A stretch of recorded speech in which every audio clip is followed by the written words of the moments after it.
And one of the major blockers that they had for that was liquidity. They did not have a way, because you have to post cash on the other side of that trade in order to be able to buy the shares back or have a market, kind of like an AMM.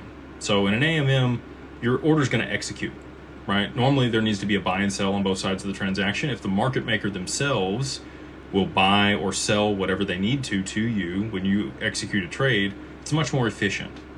It can also be not so good for them. It can be a liquidity problem if there's not enough liquidity. So you would need excess liquidity in those pools in order to be able to facilitate the transfer of whatever the value is going to be. So even if it settles in RLUSD, the other side of that pool is going to be the tokenized security or the commodity or whatever else is in the pool for that real world asset that's being exchanged for that pair.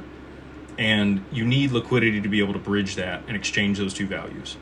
And that's something that a lot of people miss.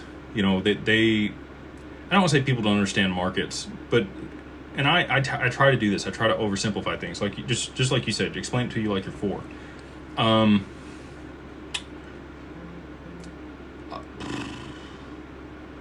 So if you were four, this is how I would explain it.